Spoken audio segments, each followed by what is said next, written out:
Olá pessoal, estou de volta aqui no canal para fazer mais um conteúdo para vocês. No tema de hoje eu trago a seguinte questão: como fazer exegese parte 1.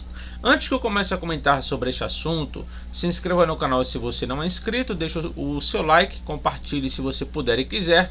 E caso você tenha interesse de estudar grego, hebraico ou fazer um curso de teologia à distância, é só falar comigo aqui na descrição desse vídeo. Você encontra todas as minhas redes sociais, beleza?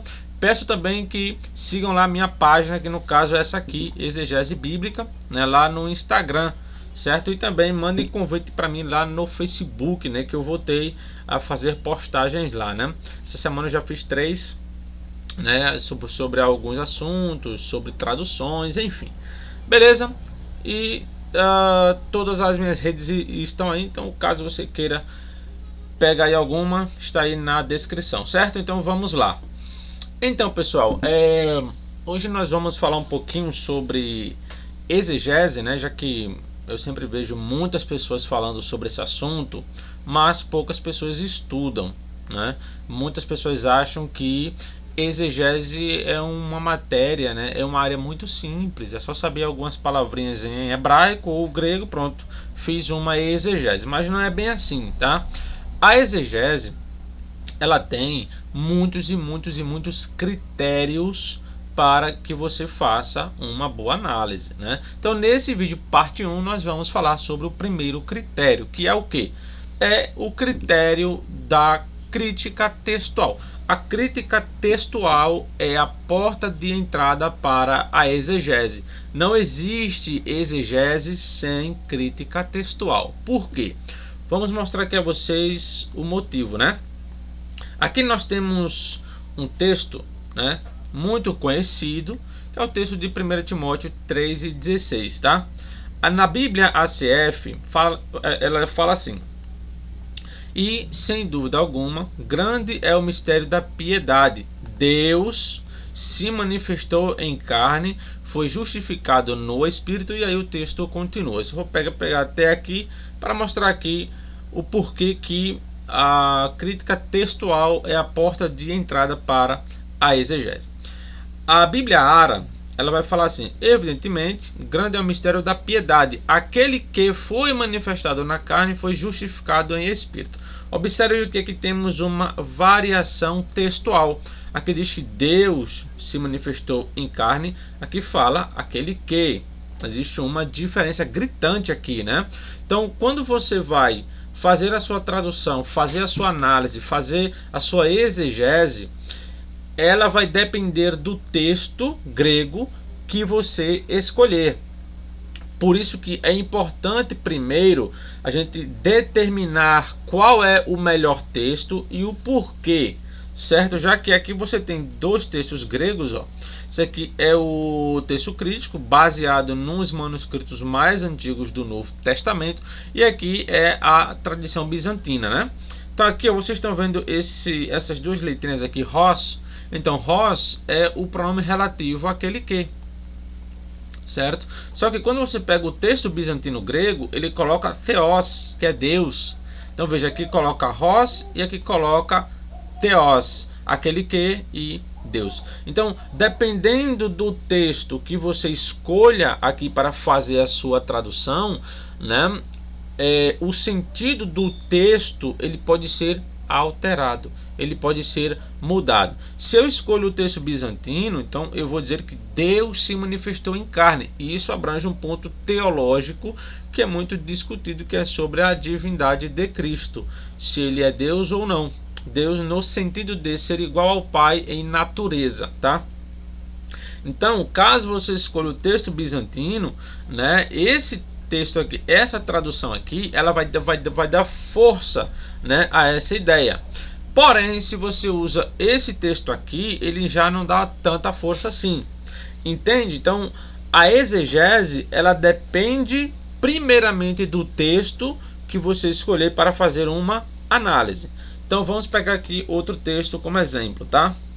Não, aqui ainda é o texto de Timóteo. Esse aqui, ó, por que eu coloquei isso aqui? Porque antes do século IX, né, depois de Cristo, os manuscritos gregos eles eram escritos de forma maiúscula, né, com letras maiúsculas. Quando chega ali no século IX, aí eles já começaram a usar a escrita minúscula, que no caso é essa aqui. E essa aqui é a escrita maiúscula, tá? Aí o que acontece?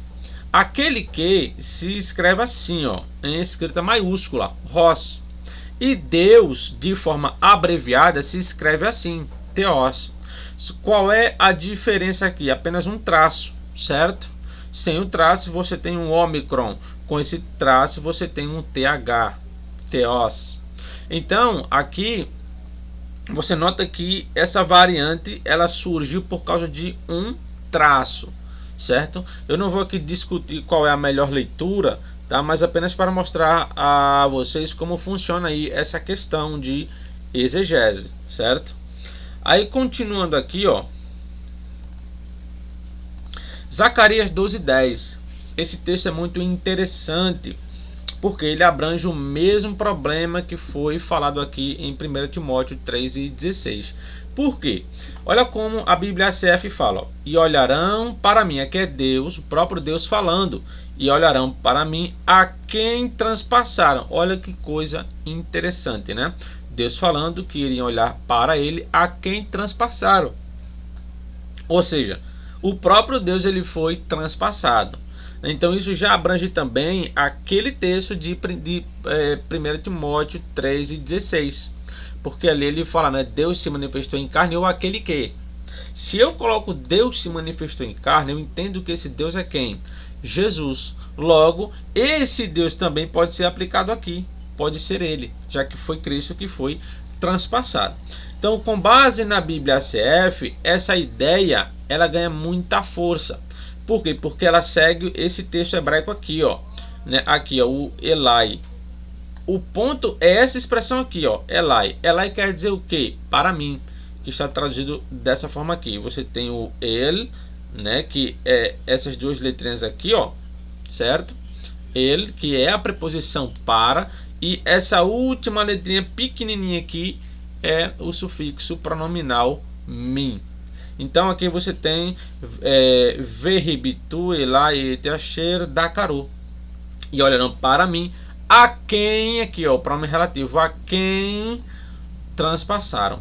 Então quer dizer, segundo o texto massorético, a Bíblia ACF, né, está dizendo a mesma coisa que o texto massorético. Porém, outros manuscritos gregos, outros manuscritos em hebraico, eles trazem uma variação aqui. A Bíblia Ara fala assim, olharão para aquele a quem transpassaram, aqui é Deus falando, olharão para aquele, não para mim. Então note, já tem aqui outra divergência num próprio texto, certo? E aqui, ó, você tem o ale et asher. Ale seria o para aquele, Elai seria o para mim, entende? Então aqui você tem essa diferença textual. Qual seria a melhor leitura, né? Então, dependendo da análise que se faça aqui e do texto que se escolha, uma teologia ela pode ganhar força ou ela pode enfraquecer, dependendo do texto que você escolha para fazer a sua tradução. Então, esse é o primeiro ponto que deve ser levado em consideração, a crítica textual, que é a escolha de um texto, a análise de um texto, para nós chegarmos num objetivo, que no caso é o sentido do texto. Outro exemplo é esse aqui. Aqui você tem a ACF, né, quando ela fala assim, né, e disse a Jesus, Senhor, lembra-te de mim quando entrares no teu reino. Tá? A Ara fala assim, e acrescentou, Jesus, lembra-te de mim quando vieres no teu reino.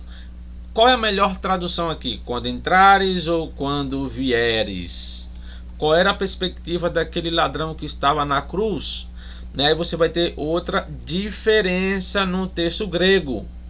Aqui você tem, ó, esse elthes, eis, tem, basileian, su. Aqui você tem a preposição es, certo? E aqui você tem a preposição en. A diferença é aqui, ó. Es, en. Quando você usa o es, essa preposição ela indica o que? Ela indica um movimento. Esse movimento é para algum local.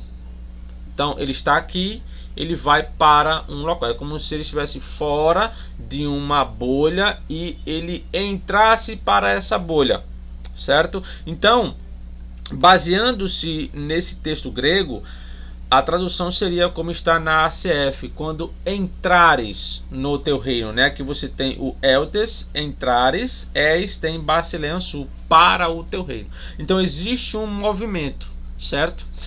Na Bíblia Ara, ela já usa esse texto grego aqui, que no caso seria aqui, ó, quando vieres. Por que vieres? Porque essa preposição aqui, en, ela não indica um movimento, ela é algo que já está ali.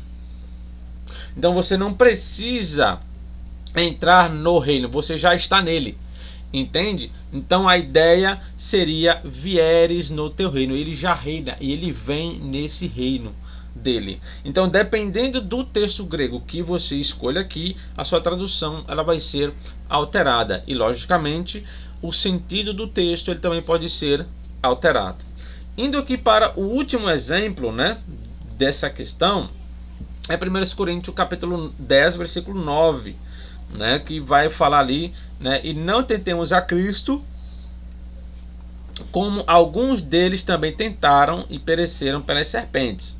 A Bíblia Ara fala assim: não ponhamos o Senhor à prova, como alguns deles já fizeram e pereceram pelas serpentes, pelas mordeduras das serpentes. Então tá, aqui nós temos o que? Uma diferença no texto grego. A Bíblia ACF, quando falei não tentemos a Cristo, como alguns deles também tentaram, está remetendo àquela passagem, né, quando aquele pessoal eles foram mortos pelas serpentes.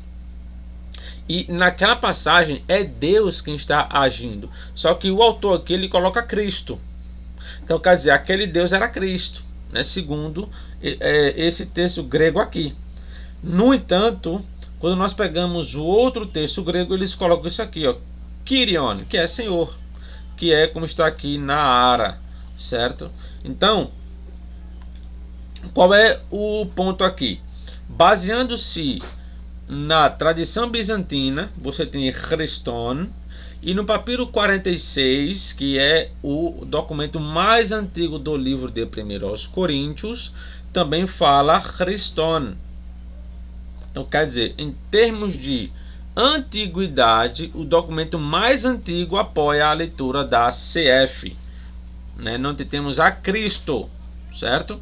Então, ela dá apoio à Bíblia ACF. O Códex Vaticano e o Códex Sinaíticos, né, eles já dão base para a Ara, que eles trazem isso aqui, ó, Kyrion, Senhor, né, que no caso aí pode ser aplicado a Deus, né? O Códex Alexandrino do século V ele traz Deus, e não tentemos a Deus, como alguns deles também tentaram e pereceram pelas serpentes. Então note que, dependendo do texto grego que você vai escolher para fazer a sua análise, a sua exegese vai ser baseada em cima daquele texto grego. Então outra pessoa pode usar outro texto grego, chegar a uma conclusão diferente da sua. Por quê? Porque ele está usando um texto grego diferente do seu texto grego, ou hebraico, né? Como eu mostrei aqui em Zacarias 12:10. Então, o primeiro critério para se fazer exegese é adentrar na questão da crítica textual. Não tem como fugir disso. Não dá para fugir disso, porque é ela que vai determinar o sentido de um texto. Porque os textos eles variam entre si, e como eles variam entre si, o texto que você escolher é o texto que vai dar base para aquela ideia que você está falando. Beleza, pessoal?